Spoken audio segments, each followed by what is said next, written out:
من يهد الله فهو المهتد ومن يضلل فلن تجد له وليا مرشدا وقال تعالى في شان حبيبه محمد تكريما وتعظيما آمرا ومخبرا إن الله وملائكته يصلون على النبي يا أيها الذين آمنوا صلوا عليه وسلموا تسليما محبت اخلاص করে পড়ুন আল্লাহুম্মা সাল্লি আলা মাওলানা মুহাম্মাদ ওয়া আলা আলি সাইয়্যিদিনা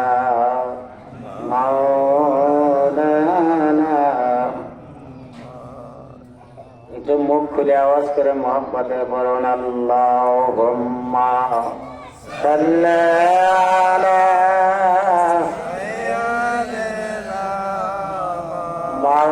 মাওলানা মুহাম্মাদ ওয়া আলা আলি সাইয়্যিদিনা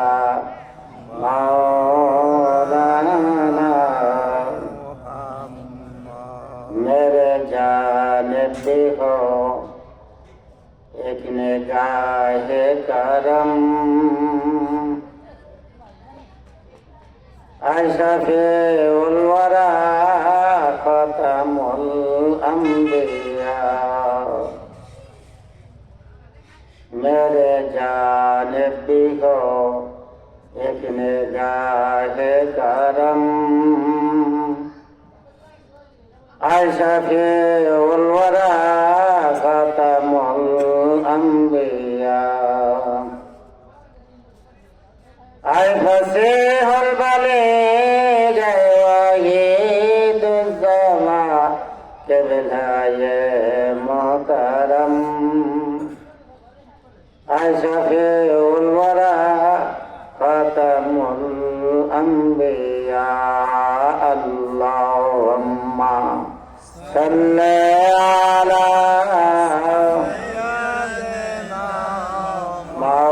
मौलाना मुहम्मद वा अला आलि सय्यिदिना मौलाना रुखसार से रोज़ा की जरा पर्दा उठा दो लिल्लाह मुझे हुस्न खुदा दाद दिखा दो रुखसार से रोज़ा की जरा पर्दा उठा दो लिल्लाह मुझे हुस्न खुदा दाद दिखा दो मैं दूर हो मजबूर हो सैयद आलम मैं दूर हो मजबूर हो सैयद आलम दीदार देखते नहीं आवाज सुना दो रुखसार से रोज़ा की जरा पर्दा उठा दो लिल्लाह मुझे हुस्न खुदा दाद दिखा दो अल्लाहुम्मा सल्ली अला सय्यिदिना मौलाना मुहम्मद वा अला आलि सय्यिदिना দেনা মাওলানা।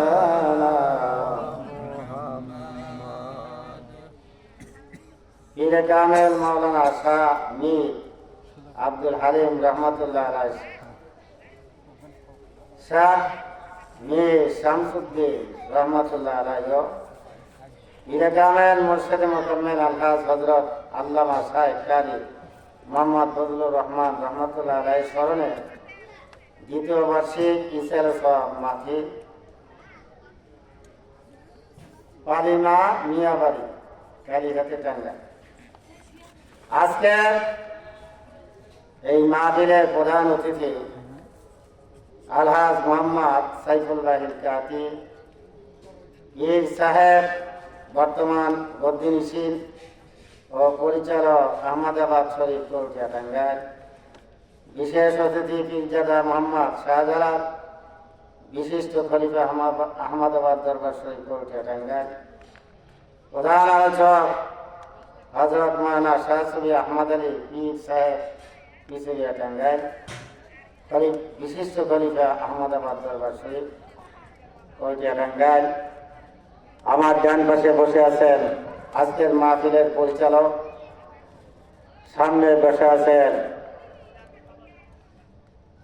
মহান আল্লাহ পাকের আদরের বান্দাগণ, নবী পাক সাল্লাল্লাহু আলাইহি ওয়াসাল্লামের অতি মহব্বতের উম্মতি মুহাম্মাদি পর্দার অন্তরালে মা ও বোনেরা,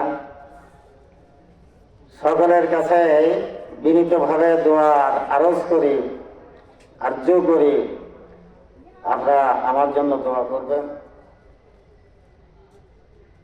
অল্প সময়ের মধ্যে কোরআন হাদিসের আলোকে আল্লাহ যেন এমন কিছু কথা বলার তৌফিক দান করেন যেগুলি আমল করলে আমি নিজে, আপনারা ইহকাল পরকাল দুনো জাহানের কামিয়াবি হাসিল করতে পারবেন। সকলে বলেন আমিন। আমিন। আপনারা সকলে কেমন আছেন? আলহামদুলিল্লাহ। মাশাআল্লাহ, মারহাবা। আমি আপনাদের দোয়ায় আল্লাহর রহমতে অনেক ভালো আছি। বেশ 2021 সাল থেকে 23 সাল পর্যন্ত আমি একেবারে অসুস্থ হয়ে অস্বাভাবিক ছিলাম। আমি তো দূরের কথা, আমাকে যারা চেনে কেউ বিশ্বাস করে না যে আমি বেঁচে থাকব। আপনারা ঘোষণা শুনলেন আমি একটা মাদ্রাসার ফাজিল মাদ্রাসার ভাইস প্রিন্সিপাল ছিলাম, এখন অবসরে আসছি। আমারও অসুখ হয়েছিল, আর আল্লাহ বাংলাদেশে করোনা ভাইরাসের জ্বর, এই আতঙ্কের কারণে শিক্ষা প্রতিষ্ঠান বন্ধ ছিল। কি বলেন, ঠিক না? এই কারণে আমার চাকরি ছিল। যদি প্রতিষ্ঠান বন্ধ না থাকতো তাহলে হয়তো উইদাউট পে বেতন ছাড়া আমাকে ছুটি নিতে হতো, মেডিকেল লিভ নেওয়া লাগতো। কিন্তু ছুটিও নেওয়া লাগে নাই, চাকরিও বহাল ছিল। তো আমার জন্য টাঙ্গাইল ডিস্ট্রিক্ট নয়, টাঙ্গাইল ডিস্ট্রিক্ট ছাড়াও বিভিন্ন ডিস্ট্রিক্টের লোক যারা আমাকে চেনে, যেখানে যেখানে আমি মাহফিল করছি, তারা মোবাইল করে খোঁজ নিছে আমার জন্য। বিভিন্ন মাহফিলে, মসজিদে, ঈদগাহ ময়দানে আমার জন্য দোয়া করেছে। সেই দোয়ার ফসল হিসাবে আমি মনে করি কোন আল্লাহর প্রিয় বান্দা, আল্লাহর ওলির দোয়ার কারণে আল্লাহ আমাকে আবার সুস্থ করে উঠেছেন। সকলে বলুন আলহামদুলিল্লাহ। যার কারণে আমার মতো গুনাহগার আপনাদের নেককার লোকদের চেহারা দেখার জন্য আল্লাহ আমাকে হাজির করেছেন। ভাইরা আমার, আপনাদের সঙ্গে কি আমার আর কোনোদিন দেখা হয়েছে? জোরে কোন, দেখা হয়েছে কি? হ্যাঁ, দেখা হয়েছে। আজকে আবার হইল। আরো একদিন হবে। আমিন আমিন। সেটা হলো এই, আল্লাহ রাসূল বলেন রূহের জগতে আল্লাহ রাব্বুল আলামিন রূহগুলিকে এক সমানে সৃষ্টি করে ময়দানে ছেড়ে দিয়েছিলেন। সেই রূহের জগতে যার সঙ্গে তার দেখা হয়েছিল, পরিচয় হয়েছিল, এই পৃথিবীতে আসার পরে তার সঙ্গে তার দেখা হবে। আল্লাহু আকবার, আল্লাহু আকবার। আবার আমার আপনার আমল যদি মিল থাকে, তার মানে আপনি যে আমল করেন আমি যদি ওটা না করি, আপনি দিনদার, পরহেজগার, ইমানদার, মুসলমান, নাউজুবিল্লাহ আমি যদি বেঈমান হই, তাহলে আপনার সঙ্গে ওই পরকালে সম্পর্ক থাকবে না। আপনি ইমানদার, আমিও যদি ইমানদার হই, পরকালে আপনাদের সঙ্গে দেখা হবে এবং আল্লাহ তৌফিক দিলে একসঙ্গে আমরা জান্নাতে যেতে পারবো। সুবহানাল্লাহ। এই আশা আপনাদের আছে না? না? প্রিয় মুসলমান ভাইরা আমার, সর্বপ্রথম আমি আল্লাহর শুকরিয়া আদায় করি যে আল্লাহ রাব্বুল আলামিন আমাকে আপনাকে শ্রেষ্ঠ জাতি আশরাফুল মাখলুকাত হিসেবে সৃষ্টি করেছে। শুধু তাই নয়, আমরা শুধু মানুষই না, আমাদের আরো কয়েকটা পরিচয় আছে। তন্মধ্যে একটা পরিচয় হলো আমরা মুসলমান। কি বলেন, ঠিক কি না? ঠিক। প্রথম নাম্বার আমরা হলাম মানুষ, আশরাফুল মাখলুকাত, আল্লাহ সৃষ্টি সেরা জাতি হলাম আমরা। আর আমাদের আর একটা নাম হলো আমরা হলাম মুসলমান। আর এটাই শেষ না, আমরা হইলাম উম্মতি মুহাম্মাদি। সকলে বলুন আলহামদুলিল্লাহ। আলহামদুলিল্লাহ। আর একটু জোরে বলুন আলহামদুলিল্লাহ। আলহামদুলিল্লাহ সুবহানাল্লাহ বললে আপনাদের কষ্ট হবে কি? না। ভাইরা আমার, দিন দুনিয়ার বাদশা আমার প্রিয় নবী মুহাম্মদ রাসূলুল্লাহ সাল্লাল্লাহু আলাইহি ওয়াসাল্লাম পবিত্র জবানে বলেছেন, কোন মানুষ যদি সুবহানাল্লাহ বলে, আল্লাহ রাসূল বলে নিসফুল মিজান আলহামদুলিল্লাহি তামলাউ আও তামলাউ মা বাইনাস সামাই ওয়াল আরদ। আল্লাহ রাসূল বলেন আমার কোন উম্মত যদি সে তার মুখ দিয়া উচ্চারণ করে সুবহানাল্লাহ, এই শব্দটা উচ্চারণ করার পরে আল্লাহ রাসূল বলেন পরকালে যে নেকি বদি ওজোর করার জন্য পাল্লা থাকবে, আল্লাহ এত নেকি দিবে যে সুবহানাল্লাহ নেকি দ্বারা আমার আপনার নেকের পাল্লা অর্ধেক ভরপুর হয়ে যাবে। আলহামদুলিল্লাহি তামলাউ, সুবহানাল্লাহ বলার পর যদি কেউ আমার আলহামদুলিল্লাহ বলে, আল্লাহ রাসূল বলেন নেকি বদি ওজন করার যে পাল্লা থাকবে, নেকির পাল্লাটা সম্পূর্ণ নেকি দ্বারা ভরপুর হয়ে যাবে।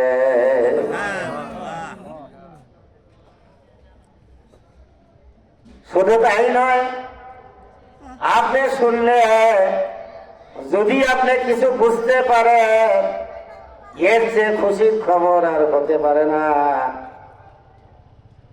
এই হাদিসের শেষে বলা হয়েছে আও তামলাউ মা বাইনাস সামাই ওয়াল আরদ। কোন ব্যক্তি যদি সুবহানাল্লাহ আলহামদুলিল্লাহ বলে, নেকির পাল্লা তো ভরপুর হবে।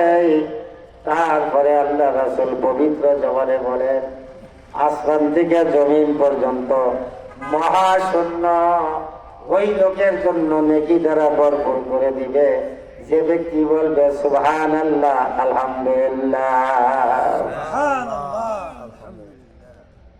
এত খুশির খবর শুনে আপনারা একটু সুবহানাল্লাহ জোরে বলতে পারলেন না?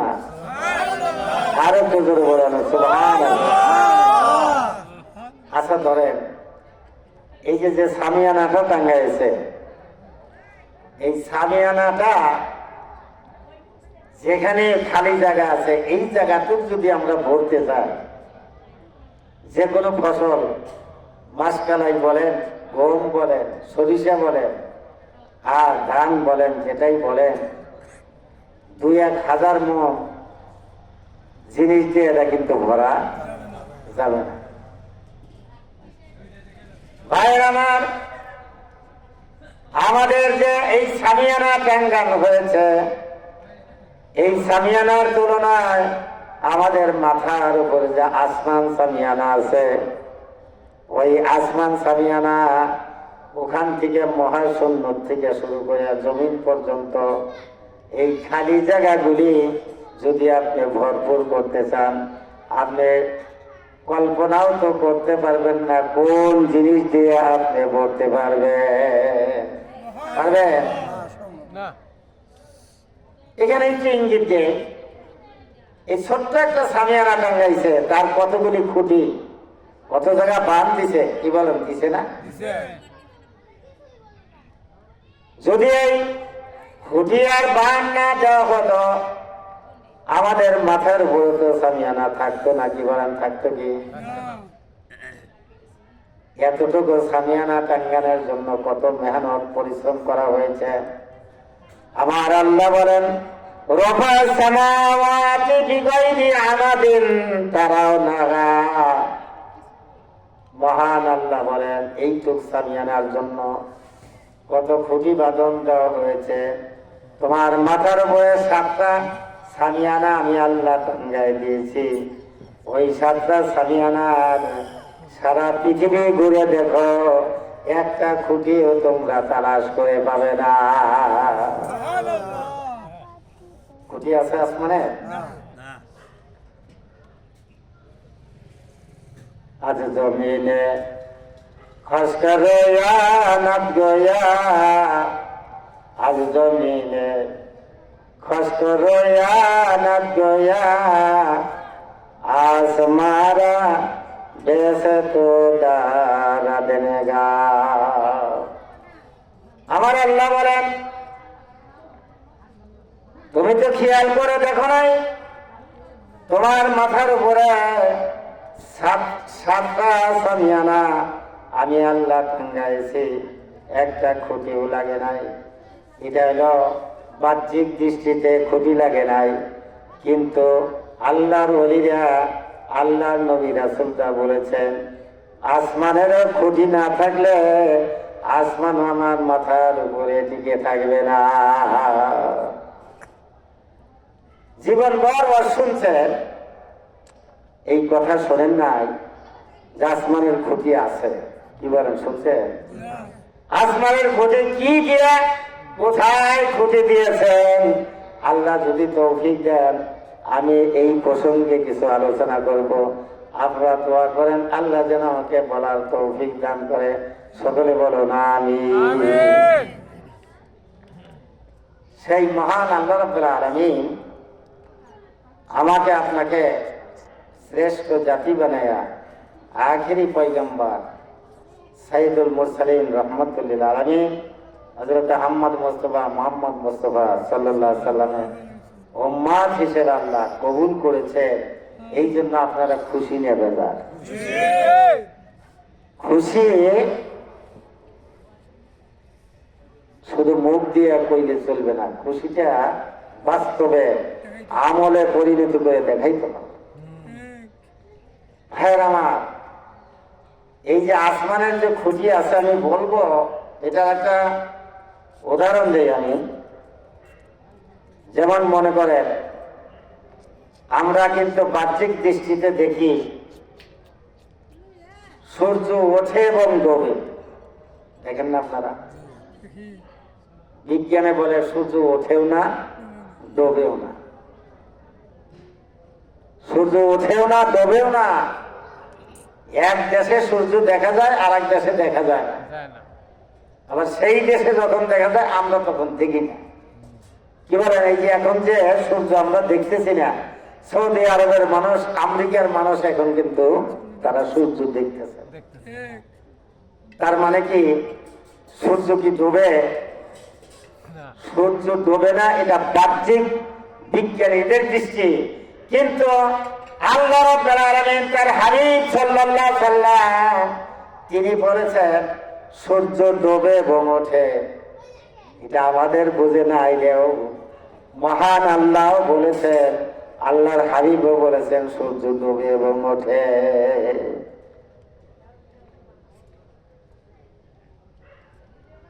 সেটা হলো এগুলি জানতে হলে আমার আপনার শুধুমাত্র 5 ওয়াক্ত নামাজ পড়লে চলবে না। আল্লাহু আকবার। 5 ওয়াক্ত নামাজ, রোজা, হজ, যাকাত তো করতেই হবে। শরিয়াতের যত আমল আছে তা তো করতেই হবে। ইলমে তরিকাতের, ইলমে মারিফাতের সাধনা না করা পর্যন্ত মানুষ কিন্তু এগুলি হাসিল করতে পারবে না। জোরে সোরে বলুন সুবহানাল্লাহ। অন্যদিকে আমি না গেলাম, আমি এই প্রসঙ্গে কথা বলবো। যেহেতু লোক সংখ্যা খুব একটা বেশি না,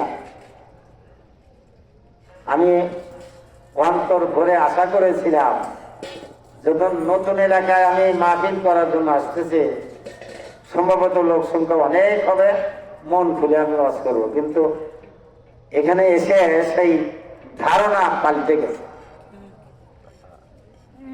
ভাইরা আমার কি বলবো তাই, একটু জিকির করেন লা ইলাহা লা ইলাহা লা ইলাহা লা ইলাহা ইল্লাল্লাহু মুহাম্মাদুর রাসূলুল্লাহ সাল্লাল্লাহু তাআলা আলাইহি ওয়া আলিহি ওয়াসাল্লাম। ভাইরা, হযরত মূসা আলাইহিস সালাম যখন নবুয়তি পেলেন, আল্লাহ যখন তাকে নবুয়তি দান করলেন, তখন আল্লাহর কাছে দোয়া করলেন। এই কথা বলেন না, আল্লাহর কাছে দোয়া করলেন রব্বিশরাহ লি সাদরি ওয়া ইয়াসসির লি আমরি ওয়াহলুল উকদাতাম মিন লিসানি ইয়াফকাহু কওলি। আল্লাহর কাছে দোয়া করলেন মূসা আলাইহিস সালাম, রব্বিশরাহ লি সাদরি, আয় আল্লাহ আমার বক্ষকে, আমার সিনাকে উন্মুক্ত করে দেন, খোলাসা করে দেন, প্রশস্ত করে দিন। এটা দোয়া করলেন। আর মহান আল্লাহ রাব্বুল আলামিন আমার নবী আল্লাহর কাছেই দোয়া করে নাই, আল্লাহ নিজেই তাকে সুসংবাদ দিয়ে বলতেছে আলাম নাশরাহ লাকা সাদরাক, হে রাসূল আমি কি আপনার বক্ষকে প্রশস্ত করে দেই নাই? আপনার অন্তরকে আমি খুলে দেই নাই? আমি তো আপনার অন্তরকে প্রসার করে দিয়েছি। জোরে বলেন সুবহানাল্লাহ। মূসা আলাইহিস সালাম চাইলেন অন্তর প্রশস্ত করার জন্য।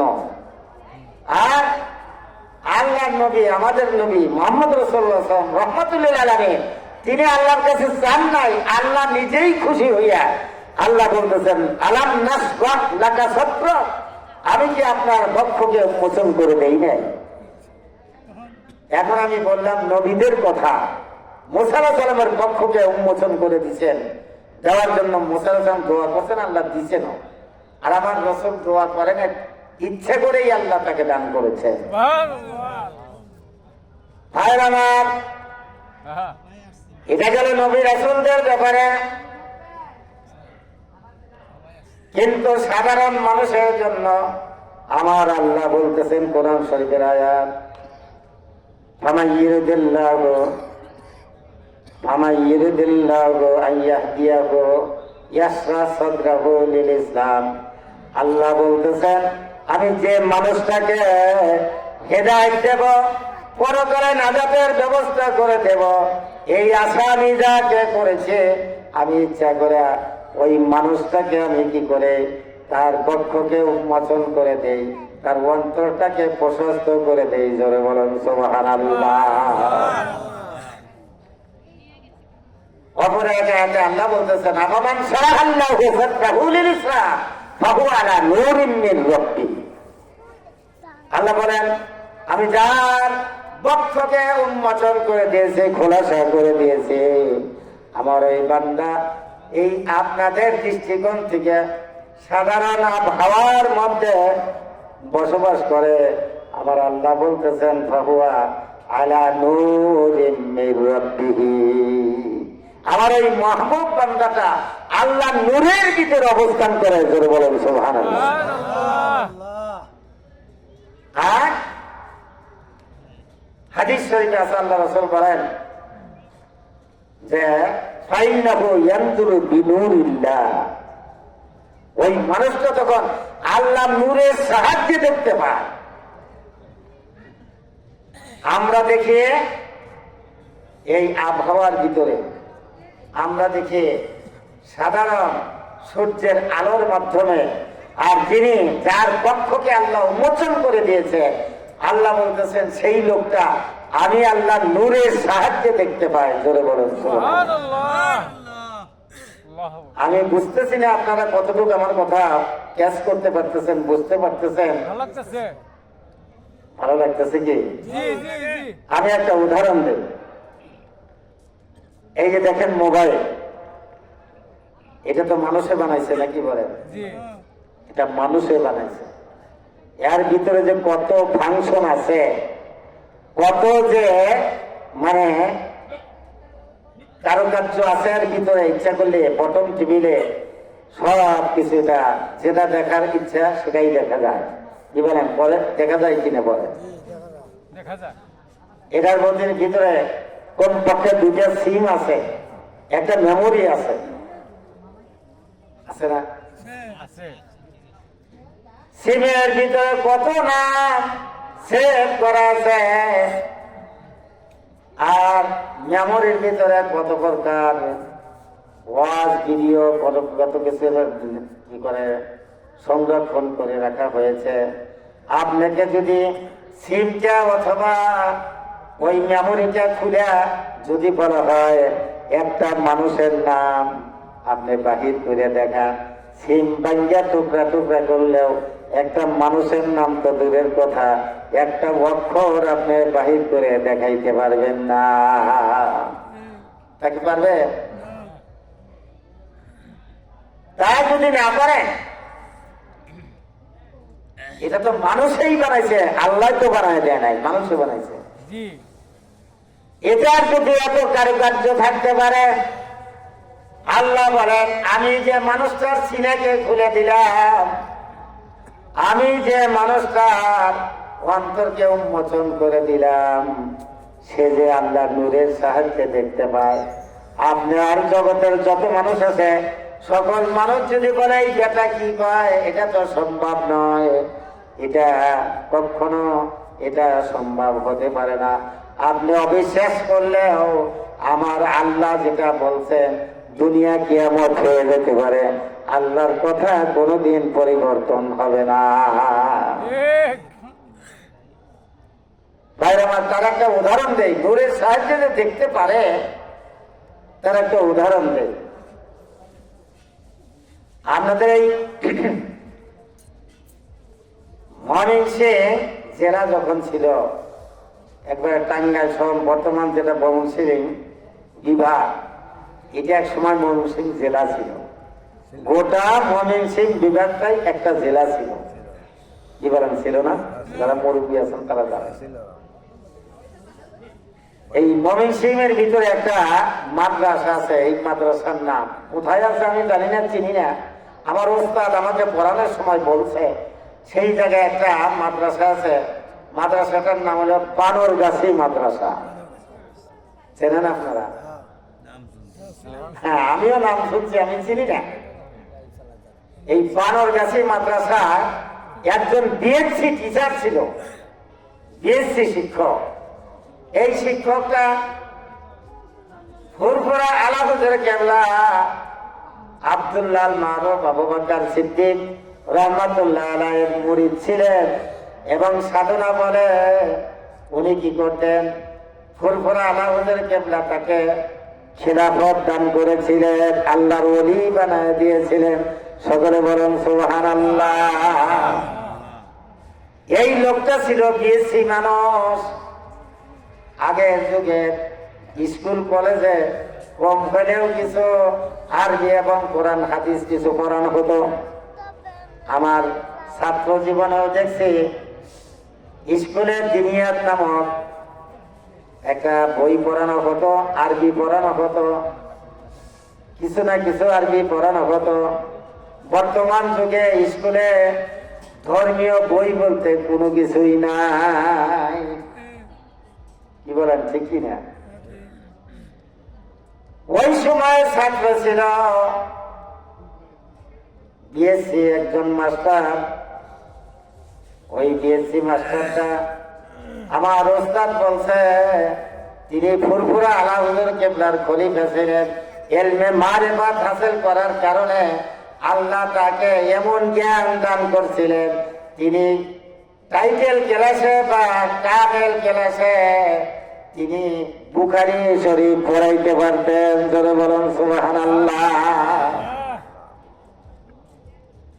এখনকার যত আলেম আছে শতকরা 95 জন আলেমই, যত বড় যুক্তি আর পাগড়ি দেখে, শতকরা 95 জন আলেমই মনে করেন বুখারী শরীফ পড়াইতে পারে না। পড়ান তো দূরের কথা, নিজেই ভালো করে পড়তে পারে না। তার মানে হলো আপনাদের দোয়ায় আমি ফাজেল ক্লাসে হেদায়া পড়াইতাম, জালালাইন শরীফ পড়াইতাম, মিশকাত পড়াইতাম। যে সমস্ত ছাত্র পড়াইতাম, আগে যে সমস্ত ছাত্র পড়াইছি, ওই সমস্ত ছাত্র মোটামুটি ভালো বুঝ শক্তি ছিল। দিন যতই গেছে দেখি হাদিস কোরআন মাদ্রাসার ছাত্ররাই বোঝে না। একটা কিতাব আছে উসুলে ফিকহ, এই কিতাবটার নাম হলো নূরুল আনওয়ার। শতকরা 99 জন আলেমী এই নূরুল আনওয়ার কিতাব পড়াইতে পারে। এটা তো কঠিন কিতাব। অঙ্কর যেরকম সূত্র আছে না, এ প্লাস বি হোল স্কয়ার, ওইরকম ভাবে এই সূত্র দিয়ে যেভাবে অঙ্ক কষানো হয়, অনুরূপ ভাবে নূরুল আনওয়ার একটা মসলার কিতাব। কোন কোরআনের আয়াত দ্বারা, কোন হাদিস দ্বারা কোন মসলা কিভাবে বাহির করা যায়, এই নীতিমালা সূত্র হইল নূরুল আনওয়ার কিতাবের মধ্যে। সকলে বলুন সুবহানাল্লাহ। এই কিতাবটা যিনি লেখছেন, এই কিতাবটা যিনি লেখছেন এত বড় বিজ্ঞ আলেম এবং আল্লাহর ওলি ছিলেন। ভাই আমার, সেই আল্লাহর ওলি দিল্লি মসজিদের জামে মসজিদের ইমাম ছিল, তার নাম হলো মোল্লা জিয়ন রহমাতুল্লাহ আলাইহি। এই মোল্লা জিয়ন রহমাতুল্লাহ আলাইহি তিনি এত বড় জ্ঞানী ছিলেন। এই কিতাবটা যখন লেখছেন তখন তিনি একটা চুকা গাছের ছায়ের মধ্যে বসে বসে কিতাবটা লিখেছেন। মানুষ বেশি বেশি চুকা খাইলে ব্রেনে কিছু এফেক্ট করে, ব্রেন একটু মানে লোপ পাওয়া যায়। এই জন্য চুকা গাছের নিচে বসে কিতাব লেখছে। এই কারণে আমি যদি আমার পূর্ণ জ্ঞান দিয়ে কিতাবটা লিখি, আমার কিতাব কেউ পড়তে পারবে না। তারপরেও যে লেখছে, যারা বিজ্ঞ আলেম তারা খুবই ভালো পারেন, বোঝেন, এবং এটা খুব উপকারী কিতাব। এত বড় আলেম ছিলেন, দুনিয়ার ব্যাপারে সেই লোকটা একেবারে বোকা ছিল। দুনিয়ার ব্যাপারে একেবারে বোকা। কিরকম বোকা?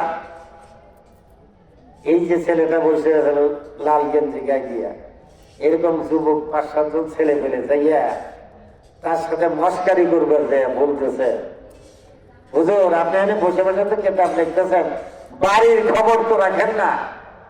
আপনি বাড়ির খবর নিছে? বাড়ির খবরও রাখি, একেবারে যে রাখি না তা না। কি হয়েছে বাড়িতে? কয় যায় দেখেন কা আপনার স্ত্রী বিধবা হয়ে গেছে। আমরা বুঝছেন কি কথাটা? কার কাছে কইছে? মোল্লা জিয়নের কাছে কইছে যে আপনার স্ত্রী বিধবা হয়ে গেছে। বিধবা হবে কি বকুরা? এই মোল্লা জিয়ন তো বাঁচাই আছে। মোল্লা জিয়ন মারা গেলে সে তার স্ত্রী বিধবা হবে? মোল্লা জিয়নের কাছেই কইতেছে ভাই হুজুর আপনি যে কিতাব লিখতেছেন বাড়িতে খোঁজ নিয়ে দেখেন যে আপনার স্ত্রী বিধবা হয়ে গেছে। কিতাব পাতি লেখা বাদ দিয়া কান্তি কান্তি বাড়ি উঠে গেছে, যার কান্নাকাটি করতেছে। এখন তার স্ত্রীকে কইতেছে তোমার আজ থেকে কি হবে? তুমি যে বিধবা হয়ে গেলাগা আমি কিভাবে করবো? মেয়েরা বা ঘরের থেকে বাইরে হয়েছে বাবার কান্দার কারণ জিজ্ঞেস করে বলতেছে বাবা কান্দেন কেন? কয় কানবো না, তোমার মেয়ে তো নাকি তোমার মা তো আজকের থেকে বিধবা হয়ে গেল। কয় আব্বা আপনার কি মাথা খারাপ হয়েছে নাকি? আমার মা বিধবা হয়ে কেমনে? যেহেতু আপনি তো বাইসে আসেনি, আপনার বাসা থাকলে আমার মা বিধবা হয় কেমনে? কয় ঠিকই তো, আমি তো বাইসে আছি, আমার স্ত্রী বিধবা হবে কেমনে? তাহলে তো এই যে একটা খবর যে দিল, যারা আমাকে এই খবর দিল তারা তো মুসলমান, তাহলে কি মুসলমান মিথ্যা কথা বলে নাকি? দেখেন খোদার কসম, সে নিজে জানেই না যে মুসলমান মিথ্যা কথা বলতে পারে। কি বলেন, মুসলমান কি মিথ্যা কথা কয় না? কয় না? জোরে গান কয় কি কয় না? মেলা ভাইয়ের আমার বানর কাছে মাদ্রাসায় ইয়াসিন নামক বিএসসি একটা মানুষ ছিল, টিচার ছিল, সে বুখারী শরীফ পড়াইছে। আমার ওস্তাদে বলছেন ওই স্যার যখন আমাদের বুখারী পড়াইতেন আমরা এত ভালো করে বুঝতাম, অন্য হুজুর পড়াইলে এত আমাদের বুঝে আসতো না। একদিন ওই মাস্টার ইয়াসিন সাহেব, বিএসসি মাস্টার সাহেব, একদিন আমাদের হাদিস পড়াইতে এসে হাদিসটা খুলে এবারত কেবল পড়তেছে। এবারত পড়তে পড়তে কিছুক্ষণ পড়ার পরে তারপরে তিনি কি করলেন, কেতাবটা রেখে তিনি চক্ষু বন্ধ করে দেখে ফুবাই ফুবাই কাঁদতেছে, তার চোখ দিয়ে গড়ায় গড়ায় পানি পড়তেছে। এইবার ছাত্ররাও আবার হয়ে গেলেন আর বললেন হুজুর আপনি তো হাদিস পড়াইতেছেন, আজকের যে হাদিসটা আপনি এবারে বললেন এই হাদিসের মধ্যে কোনো কান্দার খবর নাই। কোন কোন হাদিস আছে শুনলে আপনি কানবেন, কোন কোন হাদিস আছে আপনি শুনলে আপনি হাসবেন। যেমন একটা হাদিস আমি করি, মসজিদ নববীতে একদল সাহাবা বসে, রাসূল নিজেও বসা। এমন সময় একটা লোক একটা বাই ছাড়ছে, বাই যে ছাড়ছে খুব আওয়াজ করে ছাড়ছে। এইটাতে মসজিদে সাহাবারা যেটি বসা ছিল সব মানুষ হাসে দিছে। আল্লাহ রাসূল বলেন তোমাদের হাসার কি হলো? যে কাজটা তোমাদের সকলেরই হয় তার মধ্যে একজনের হয়েছে, তাই বলে এটা হাসার কোনো কাজ আছে নাকি? কি বলেন এইটা এই হাদিসটা যেই শুনবে কিছু না কিছু হাসা আসবো। কি বলেন ঠিক কিনা? আবার কোন কোন হাদিস আছে সেটা কান্দার হাদিস আছে। ভাইয়ের আমার মোল্লা জিয়ান রহমাতুল্লাহ আলাইহি, এটাই একটু পরে বলি। আমি ইয়াসিন সাহেবের কথা বললাম, হাদিস পড়াইতে যাইয়া চোখ দিয়ে পানি পড়তেছে, তিনি কাঁদতেছেন। ছাত্ররা জিজ্ঞেস করলেন হুজুর কান্দেন কেন? এখানে তো কোনো কান্দার খবর নাই, কিসের জন্য কান্দেন? বলে বাবারা তোমরা কাগজপত্র নাও, কলম নাও, আজকের তারিখ এবং সময়টা লিখে রাখো। আমি দেখতে পারলাম পশ্চিমবঙ্গে তখন তো আমাদের পাক ভারত উপমহাদেশ একটা দেশই ছিল, পাক ভারত উপমহাদেশটাই একটা দেশে ছিল। তিনি বললেন হুগলি জেলা পশ্চিমবঙ্গে, হুগলি জেলায় হযরত মাওলানা রুহুল আমিন রহমাতুল্লাহ আলাইহি আছেন, বসবাস করতেন। আমি খবর পাইলাম এই মাত্র হযরত মাওলানা রুহুল আমিন রহমাতুল্লাহ আলাইহি ইন্তেকাল করলেন, দুনিয়া থেকে বিদায় হয়েছে। সকলেই পড়ুন ইন্না লিল্লাহি ওয়া ইন্না ইলাইহি রাজিউন।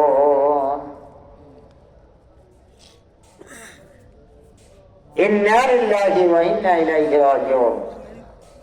তখন ছেলেরা তারিখ এবং সময় লিখে রাখলো। এরপরে দেখা গেল এই ভারতের পত্রিকায় ছাপানো হয়েছে পশ্চিমবঙ্গে হুগলি জেলায় হযরত মাওলানা রুহুল আমিন রহমাতুল্লাহ ওই দিন ওইটার সময় তিনি ইন্তেকাল করেছেন। আপনি বলেন ময়মনসিং কোথায় আর পশ্চিমবঙ্গে হুগলি জেলা কোথায়? ওই সময় যে মাওলানা রুহুল আমিন সাহেব মারা গেছেন উনি বুঝতে পারলেন কেমনে? ওই যে কইছিলাম আপামান সারাহাল্লাহ সাদরাহুল ইসলাম ফাহু আলা নূরিন মিন রাব্বি, যে ব্যক্তি তার সিনাকে উন্মুক্ত করে দেওয়া হয়েছে সেই লোকটা আল্লাহ নূরের ভিতরে অবস্থান করে। হাদিস আছে ফাইন্নাহু ইয়ানজুরু বিনূরিল্লাহ, তিনি যে দেখেছেন আল্লাহ নূরের সাহায্যে দেখতে পেরেছেন। জোরে বলুন সুবহানাল্লাহ। এই যে দেখেন মোবাইল দিয়ে সারা পৃথিবীর যে কোনো রাষ্ট্রের নাম্বার জানা থাকলে তার সঙ্গে যোগাযোগ করা যায়, কথা বলা যায়। কথা বলা না, শুধু ওই মানুষটাকে দেখা যায়। এটা যদি মানুষ আবিষ্কার করতে পারে, আল্লাহ যদি মানুষের দিল খুলে দেন, তাহলে বন্ধুরা আমার, তাহলে কি এই কাজ মানুষ সম্ভব হতে পারে কিনা? আল্লাহুম্মা সাল্লি আলা সাইয়্যিদিনা মাওলানা মুহাম্মদ ওয়া আলা আলি সাইয়্যিদিনা মাওলানা মুহাম্মদ। আসমানের খুঁটি আছে বলছিলাম, অমুকে ভাইয়ের আমার, আমি যেটা বলতেছি, আপনার দুনিয়ার কোন কাজ করার জন্য সাধনা ছাড়া কিন্তু বড় কিছু হাসিল করা যায় না। কি বলেন? অলস যারা, তারা কি পারে? এই যে যারা এমপি পদে নির্বাচন করবে, তারা বহু আগে থেকে জেল খাটছে, নির্যাতনের শিকার হয়েছে, অনেক কষ্ট করেছে। তারপরে নির্বাচন করলে কেউ ফেল করবে, কেউ জয়ী হবে। যে চেষ্টা করে নাই সে ওই প্রার্থী হয় নাই, ক্যান্ডিডেটও হয় নাই, তাহলে সে মন্ত্রী এমপি হতে পারবে না। কি বলেন? ঠিক কিনা? আর যারা জজ ব্যারিস্টার হয়েছে, ইঞ্জিনিয়ার হয়েছে, ডাক্তার হয়েছে, তাদেরও রাত্রি জাগরণ করে সাধনা করতে হয়েছে। সাধনা করা ছাড়া কোন মানুষ কোন উচ্চ মর্যাদা হাসিল করতে পারে না। হযরত আলী রাদিয়াল্লাহু তাআলা আনহু তাই বলেন, বিকদরে কদরে তুকতাসাবুল মালি মান তালাবাল উলা সাহারাল লায়ালি। মানুষ চেষ্টা করা ছাড়া কোনো মহৎ কিছু হাসিল করতে পারে না। যদি নিজকে মহৎ বানাইতে চায় তাহলে অবশ্যই তাকে রাত্রি জাগরণ করতে হবে। এই যে জজ ব্যারিস্টার, উকিল, মুক্তার যারা হচ্ছে, এরা রাত্রি জাগরণ করেই কষ্ট করে লেখাপড়া করছে, বিদায়ী পদে আল্লাহ তাকে অধিষ্ঠিত করেছে। কি বলেন? ঠিক কিনা? আর আপনি যদি আল্লাহর নৈকট্য হাসিল করতে চান, আল্লাহর কাছে উচ্চ মর্যাদা হাসিল করতে চান, আপনাকেও রাত্রি জাগরণ করে আপনাকে সেজদা দিতে হবে, জিকির আজকার করতে হবে, হাত তুলে মুনাজাত করে চোখের পানি ছাড়তে হবে। তাহলে আল্লাহ রাব্বুল আলামিন আপনাকে উচ্চ মর্যাদা দান করবে। একটা মানুষের কথা বলি, আমরা কিতাব পাতিতে পড়ছি, হাদিস শরীফে বহু হাদিস আছে, আবার ফিকহের কিতাবে এখনো লেখা আছে, হাদিসেও লেখা আছে। আজ যেরকম গরু, ছাগল, ভেড়া, বকরি, উট, দুম্বা বেচাকেনি হয়, পূর্বের জামানায়, রাসূলের জামানায়, তার আগের থেকে, বহু আগের থেকে মানুষ ওরকম বেচাকেনি হতো। এটা কি জানেন আপনারা? মানুষ বেচাকেনি হতো। একটা লোক গরু, ছাগল যেরকম হাটের থেকে, এক হাট থেকে কেনে, আর এক হাট থেকে বিক্রি করে, আর হাটে বিক্রি করে, ব্যবসা করে। একটা মানুষ এরকম গোলাম কেনা বেচার ব্যবসা করে। একটা গোলাম কিনে আনছে, একটু হাবা গোবা টাইপের। ওই গোলামটা বন্ধুরে আমার, ওই গোলামটা কেনার পরে ঠক খাইছে। যতই হাতে নিয়ে যায় ওই গোলামটার কেউ কিনে নেয় না। একটু বোকা টাইপের, তো ওই জন্য কিনে নেয় না। যিনি ব্যবসা করতেছে সে নিয়ত করছে কিছু ক্ষতি গেলেও এটা আমি আজকে বিক্রি করব। তো যাই হোক, একটা লোক ওই গোলামটা দাম করছে, যেই দামে কিনছিল ওই দামে বিক্রি করার জন্য, ওই কিনে নেওয়ার জন্য ক্রেতা দাম কইছে, আর ব্যাপারী তখন দেওয়ার জন্য স্বীকার করছে। ভাইয়ের আমার, গরু ছাগল কিনলে গরু ছাগল তো কথা বলতে পারে না। আমারে নিয়ে কিন্তু আপনার ছেলে রাখিকা করবেন না, আমারে নিয়ে কোরবানি করবেন না, আপনি আমাকে নিয়ে ছেলের বিবাহের জন্য জবাই করবেন না। এটা কি গরু বলতে পারে নাকি? কি মানুষ বলতে পারে কি পারে না? ভাইয়ের আমার, গোলাম যখন বিক্রি হবে এমন সময় গোলাম বলল, মনে আমাকে যে কিনে নেবেন, আমার 3টা দাবি আছে, 3টা শর্ত আছে। যদি আপনি দিতে পারেন আমাকে কিনে নেন, আর যদি না দিতে পারেন তাহলে কিন্তু আমাকে কিনেন না। পরে যে তোমার শর্তগুলি বলো। 1 নম্বরের শর্ত বলছে, আপনি তো আমাকে কিনে নেবেন, আমি আপনার গোলাম হব। যা আপনি হুকুম করবেন আমার সাধ্য অনুসারে, আমার জীবনে যদি গোলায় আমি তো আদেশ পালন করবই। তারপরে কথা হলো, ও মুনিব, আমি তো আপনার বাড়িতেই কাজ করব। মসজিদে আজান হইলে, নামাজের সময় হইলে আমাকে একটু নামাজ পড়ার সময় দিতে হবে। কি বলে যে মানুষ, সে তো নামাজ পড়া নিষেধ করতে পারে না। কি বলে ঠিক কিনা? আমাদের এলাকার শুক্রবারের দিন অনেক মানুষই কামলা নেয় না, কারণ জুম্মা নামাজ পড়বার জন্য যাইব, যে আগের থেকে গোসল আসল করে যাইব, জুম্মা নামাজ পড়তে দেরি হবো বা আসতে দেরি হবো, ওই জন্য শুক্রবারের দিন অনেকেই কামলা নেয় না। তার মানে তোর মধ্যে নামাজি যারা, তাদেরকে তো শুক্রবারে নিবই না। ওই বেটা প্রথম শর্ত করছে, আমাকে 5 ওয়াক্ত নামাজ পড়ার সময় দিতে হবে। আমার নামাজ পড়তে যতক্ষণ সময় লাগে, আপনার যতই কাজের ক্ষতি হোক না কেন, নামাজ পড়ার সময় দিতে হবে। ওই লোকটা বেনামাজে জীবনে নামাজ পড়ে না, কিন্তু কোন কোন মানুষ আছে, নামাজ না পড়লে কি হবে, ধর্ম তেমন পালন না করলে কি হবে, কিন্তু নামাজি লোকে হুজুরদেরকে অনেক সম্মান করে। আছে না কিছু? আবার কিছু আছে নিজে তো নামাজ পড়েই না, আবার অন্য নামাজ পড়লেও তা কি করে না, দেখতেও পারে না। যেমন আমরা যখন ছোট ছিলাম, আমাদের হুজুরদেরকে মানুষ অনেকেই টিটকারি করছে, এই যে হুজুর যুব্য বানাইছে, কয় গাছ কাপড় যে লাগছে আর কত টেহাতে লাগছে আল্লাহ জানে। তাদের পূজা গেছে তো আর বাপের টেহা দিয়ে বানাইছে না। ভাই আমার, ওই বেটা নামাজ পড়ে না। নামাজের কথা শুনে ওই মনিবটা খুব খুশি হয়ে গেছে, বেটারে আমার বাড়িতে তবু তো একজন নামাজি লোক গেল, আমি তো নামাজ পড়ি না, চলো। 2 নম্বরের শর্ত হইল, ও মনিব, আমি আপনার জানে পরে থাকবো, সকাল থেকে শুরু করে রাত্রি 10টা 11টা উঠতে 12টা পর্যন্ত কাজ করব। রাত্রি 12টার পর আমাকে একটু ঘুমানোর বা বিশ্রামের সময় দিতে হবে। এটা কি কেউ না করবে? এটাও না করবে না। 3 নম্বরের শর্ত হলো, রাত্রি যে আমি বিশ্রাম করব, ছোট্ট একটা রুম হোক বা ঘর হোক, যেটাই হোক, ভালো হোক আর ভাঙ্গাচোরা হোক, আমাকে একটা রুমের মধ্যে দিবেন। ওই একটা রুমে আমি থাকবো, আমার সঙ্গে কোনো লোক শোয়াইতে পারবেন না। এই শর্ত মোতাবেক কিনে নিছে।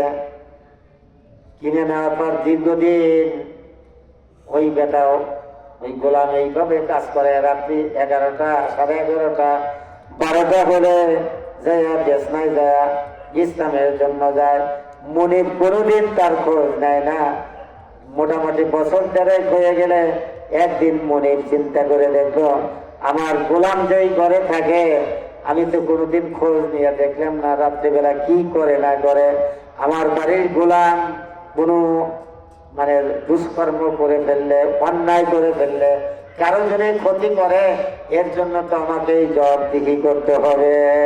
আমি তো খোঁজ নিয়ে দেখি, খোঁজ নেবার জন্য কথা বলতে বলতে যদি যায়, এই রহিমুদ্দিন আমি আসলাম যে তুই কি করতে চাস, তাহলে কি দেখতে পারবে?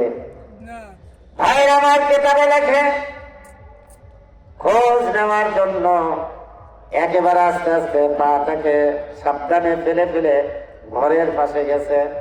আমাদের দেশের আগের মানুষের ঘর বেশিরভাগ ঘর ছিল সোনের ঘর, জাতির বেড়া এবং পাটখড়ির বেড়ার ঘর আছিল, কি বলেন ঠিক কিনা?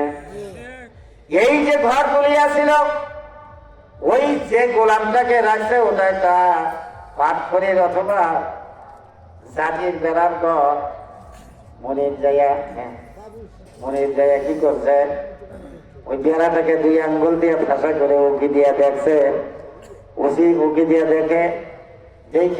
দেখে যে গোলামটা সেজদায় পরে কাঁদতেছে, আর তার মাথার উপরে এইরকম একটা ডেলাই জ্বলতেছে, কুদরতি লাইট। গোলাম সেজদায় পরে বলতেছে, ও আল্লাহ, আমাকে মানুষের গোলাম বানায় দিয়েছ। আল্লাহর ইবাদত করতে গেলে, নামাজ পড়তে গেলে আমার ভয় লাগে, মনিব আমাকে গালাগালি করবে কিনা, শাস্তি দেবে কিনা। তাড়াহুড়া করে নামাজ পড়ি, মন খুলে তোমাকে ডাকতে পারি না। রাত্রে 12টার পর আমার বিশ্রামের সময়, আমার ঘুমের সময়, আল্লাহ ঘুম আমি হারাম করলাম, আরামকে আমি হারাম করে দিলাম, তোমার দরবারে সেজদা দিলাম, কবুল না হলে আমি মাথা উঠাবো না। এইটা দেখতে দেখতে মুনিব কতক্ষণ সেখানে বসে আছে তা নিজেও বুঝতে পারে নাই। দেখে মসজিদে ফজরের আজান দিয়ে দিছে, আজান দিলে গোলামটা মাথা উঠাইছে, আর কুদরতি লাইনটা ঘরের ছাদ বেদ করে আসমানে চলে গেছে।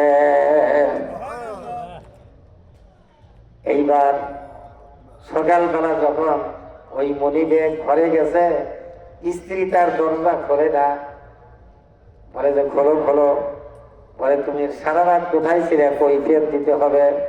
হ্যাঁ কৈফিয়ত দিব, তুমি খুলে দাও। খুলে দিলেই স্ত্রী বলছে, এটা আমার আপনার সকলের স্ত্রী বলবে না, বইলে কোথায় যায় রাত কাটাইলে, অবশ্য আসলে তো আমাকে জিজ্ঞেস করবে, কি বলেন ঠিক কিনা। ভাই যে সারা রাত কোথায় ছিল, কোন জায়গায় কোন আকামা করছো, হিসাব না দিলে তোমাকে আজকে ছাড়া হবে না। বলে যে ধরনের কথা বলো না, আজকে একটা আল্লাহর কুদরতি রহস্য দেখছি, তুমি যদি দেখতে তুমিও চোখের পানি রাখতে পারতে না। বলে যে একা একাই দেখলা, আমারে ডাক দিলে না। বলে যে আমি যে বিভোর হয়ে গেছিলাম, তোমার যে ডাক দেবো এই কথাই আমি ভুলে গিয়েছিলাম। কয় আমাকে দেখাইতে হবে, কয় এখন না, আগামী দিন রাত্রে 12টার পরে 2 জন যাব। ঠিকই তারা স্বামী স্ত্রী 2 জন ওই জায়গায় যে আবার বসে বসে দেখছে।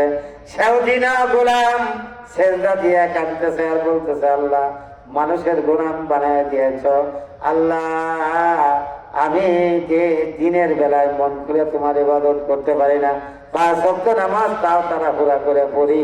আল্লাহ রাত্রি 12টার পর আমার বিশ্রামের সময়, আমার আরামের সময়, আমার ঘুমের সময়, ঘুম আমি হারাম করে দিলাম, সেজদা দিলাম, কবুল না হলে মাথা উঠাবো না।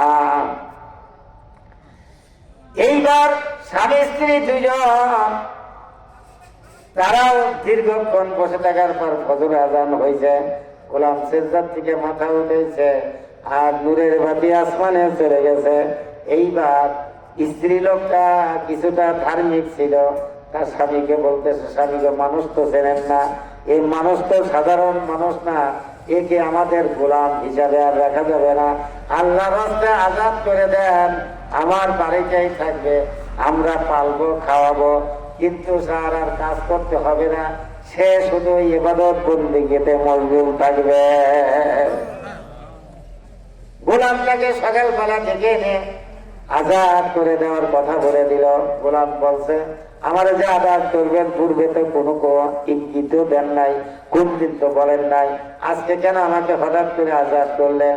বলে ওই মহিলাটা বলছে, বাবারে গত রাত্রে তোমার ঘরের পাশে আমরা স্বামী স্ত্রী ছিলাম, যে কাণ্ড কারবার দেখলাম, আর তুমি তো আমাদের গোলাম হওয়ার যোগ্য না, আমরাই তোমার গোলাম হওয়ার যোগ্য, তুমি হইলে আমাদের মনিবের যোগ্য। ধরে বলেন সুবহানাল্লাহ। এইবার আঘাত করে দেওয়ার পর গোলাম বলতেছে, ও মনিব সত্যিকে আঘাত করেছেন? বলে হ্যাঁ, আমার প্রতি কোনো দাবি নাই। কয় না, তাহলে আমি একটু হাত তুলে আপনাদের জন্য দোয়া করব, আপনারাও দুইজন আমার সঙ্গে হাত তুলে দোয়া করেন। হাত তুলে দোয়া করতেছে, ও আল্লাহ, তুমি আমাকে মানুষের গোলাম হিসেবে পৃথিবীতে পাঠাইছিলা। আল্লাহ, আমি যে রাত্রি সারা রাত পরিশ্রম করার পরে বিশ্রাম করি নাই, হারাম করে দিয়েছিলাম বিশ্রামকে, তোমার দরবারে ইবাদত বন্দেগী করছি, তোমার সঙ্গে যে আমার কথা হইছে, এই কথাটা ছিল, ও আল্লাহ, আমার এই গোপন তথ্য দুনিয়ার কোনো মানুষকে জানায় দিবে না, এইটা আমার সঙ্গে তুমি বলছিলে। আল্লাহ, তুমি যখন আমাকে আমার গোপন তথ্য মানুষকে জানায় দিয়েছো, আমি আর পৃথিবীতে থাকবো না, আমাকে এখনই তুমি আমার আল্লাহ তোমার দরবারে আমাকে নিয়ে নাও। এই কথা বলতে বলতে ওই গোলামটা গড়া দিয়ে পড়ে গেল। দেখা গেল স্বামী স্ত্রী দুইজন দেখল গোলাম চিরদিনের জন্য দুনিয়ার থেকে বিদায় হয়ে গেছে। ভাইরা আমার, আপনারাই বলুন তো, কোন মানুষ যদি সত্যিকার আল্লাহ হতে চায়, তাহলে শরীয়ত তো তাকে মানতেই হবে। শেষ রাতে উঠে তাহাজ্জুদের নামাজ পড়ে জিকির আজকার করে চোখের পানি ফেলে আল্লাহর দরবারে হাত তুলে নিজের অপরাধের জন্য ক্ষমা প্রার্থনা করতে থাকবে। এই কাজ যারা করবে, ওই লোকটা এত বড় আল্লাহর ওলি হবে সে নিজেও জানতে পারবে না।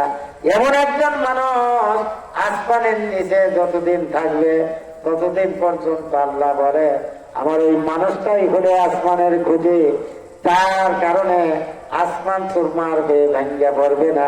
আমি ইসরাফিলকেও সিংহায় ফুৎকার দিতে বলবো না, আসমানও ভাঙবে না।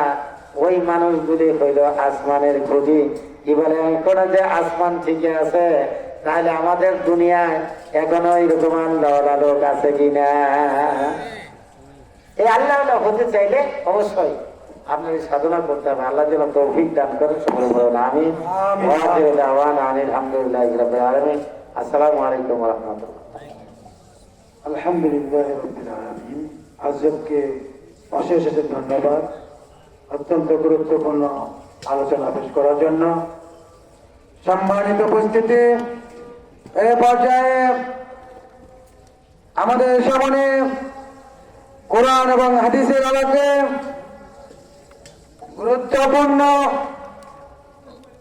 আলোচনা নিয়ে আসছেন আজকের এই জান্নাতের বাগানের প্রধান আলোচক হযরত মাওলানা শাহ শফি আহমদ আলী পীর সাহেব বিচুলিয়া টাঙ্গাইল, বিশিষ্ট খলিফা আহমদ শরীফ করটিয়া টাঙ্গাইল। হযরতকে ওনার গুরুত্বপূর্ণ আলোচনা পেশ করার জন্য বিনীতভাবে অনুরোধ জানাচ্ছি।